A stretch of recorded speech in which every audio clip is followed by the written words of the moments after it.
नमस्कार। तो आज हम बात करने वाले हैं टेक्निकल एनालिसिस कोर्स के बारे में। ये कोर्स पर्टिकुलरली स्टूडेंट्स के लिए बनाया गया है जो लोग फाइनेंस इंडस्ट्री में आना चाहते हैं और फाइनेंस में अपना ग्रेजुएशन या पोस्ट ग्रेजुएशन करना चाहते हैं, तो उन लोगों के लिए कोर्स बनाया गया है।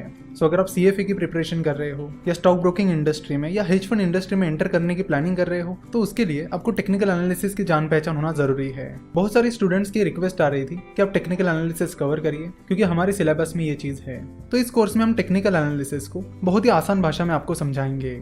जैसे कि हम बार बार आप सभी को बताते आए हैं कि स्टॉक मार्केट में पैसा कमाने का एक ही तरीका है और वो है इन्वेस्टमेंट। और इसीलिए हमारे चैनल पे हमने जितने भी वीडियोस डाले हैं वो सारे इन्वेस्टमेंट पर ही है। तो यहाँ पर हम टेक्निकल एनालिसिस का कोर्स लॉन्च कर रहे हैं, तो इसका ये मतलब नहीं है कि हम आपको ट्रेडिंग करने के लिए कह रहे हैं। हम आज भी और हमेशा आपको यही कहते रहेंगे कि ट्रेडिंग मत करिए, इन्वेस्टमेंट करिए। To be frank, technical analysis practically work नहीं होता है। तो इस कोर्स में हम आपको टेक्निकल एनालिसिस से रूबरू करवाएंगे। आपको वो सारी डिटेल्स हम आपको बताएंगे कि टेक्निकल एनालिसिस कैसे काम करता है, इसमें कौन से इंडिकेटर्स होते हैं, जापानीज कैंडलस्टिक चार्ट क्या होता है, टेक्निकल एनालिसिस प्रैक्टिकली वर्क क्यों नहीं होता है, ये भी हम आपको इस कोर्स में बताने वाले हैं। चलो तो देखते हैं कि इस कोर्स का कंटेंट क्या रहेगा। इस कोर्स में आपको टेक्निकल एनालिसिस के बेसिक्स के बारे में बताएंगे, उसके बाद हम टेक्निकल एनालिसिस की हिस्ट्री, उसके बाद हम जापानीज कैंडलस्टिक चार्ट से जुड़ी टर्म्स के बारे में बात करेंगे, कैंडलस्टिक पैटर्न्स के बारे में बात करेंगे, साथ ही जो टेक्निकल इंडिकेटर्स होते हैं उनके बारे में भी बात करेंगे। हम RSI that is relative strength index, MACD that is moving average convergence divergence, इनके बारे में भी बात करेंगे और इनके जैसे और भी इंडिकेटर्स के बारे में हम इस कोर्स में बात करने वाले हैं। सो अगर आपको टेक्निकल एनालिसिस का कुछ भी नहीं आता है तो भी कोई बात नहीं, इस कोर्स में आपको टेक्निकल एनालिसिस बड़ी आसानी से समझ में आएगा।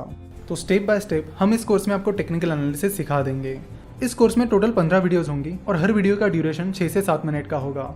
हम देखते हैं कि कुछ लोग टाइम पर बहुत ज़्यादा फोकस करते हैं, तो आपको बता दूं कि हम जितने भी वीडियोस बनाते हैं उनमें हमारा फोकस ये रहता है कि कम से कम टाइम में ज़्यादा से ज़्यादा नॉलेज दिया जाए, और यही हमारी कोशिश रहती है। चाहे हमारे नॉर्मल वीडियोस हो या चाहे केस स्टडीज हो, सारे वीडियोस का ड्यूरेशन आपको यही मिलेगा। और कोर्स में भी यही चीज़ हमने कंटिन्यू की है कि कम से कम टाइम में ज़्यादा से ज़्यादा नॉलेज देना। तो टाइम ड्यूरेशन पर फोकस करने की बजाय अब नॉलेज पर फोकस करिए, और फिनोवेशन शुरुआत से ही नॉलेज पर फोकस करती आई है।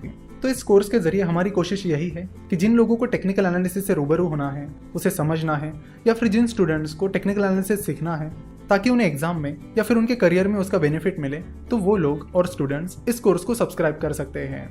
नमस्कार। फ्यूचर एंड ऑप्शंस के बारे में तो हम कई बार सुनते हैं, लेकिन हम डेरिवेटिव मार्केट यानी फ्यूचर एंड ऑप्शन से जुड़ी ज़्यादातर चीज़ों से अनजान होते हैं, और शायद इसीलिए आप में से बहुत सारे लोगों की यही क्वेरी थी कि फ्यूचर एंड ऑप्शन का कोर्स लाएं। इस कोर्स में आपको फ्यूचर एंड ऑप्शन के बारे में बताया जाएगा। इस कोर्स में आपको ये समझाया जाएगा कि डेरिवेटिव मार्केट क्या होता है, फ्यूचर एंड ऑप्शंस क्या होते हैं और वो कैसे काम करते हैं। क्योंकि future and option market cash market यानी नॉर्मल स्टॉक मार्केट से काफ़ी डिफरेंट होता है, तो उसकी टर्मिनोलॉजीज और बाकी चीज़ें भी अलग होती हैं, तो उन चीज़ों को भी इस कोर्स में समझाया जाएगा। इस कोर्स में ये भी बताया जाएगा कि future and option stock exchanges पर कैसे ट्रेड होते हैं और फ्यूचर एंड ऑप्शन का एक्चुअल और प्रैक्टिकल यूज कैसे करना होता है। इसी कोर्स में हम देखेंगे कि हेजिंग क्या होती है और कैसे हम फ्यूचर एंड ऑप्शन की मदद से रिस्क को ट्रांसफर कर सकते हैं। तो रिस्क मैनेजमेंट के बारे में भी इस कोर्स में बताया जाएगा। अगर आपको फाइनेंशियल एनालिस्ट बनना है या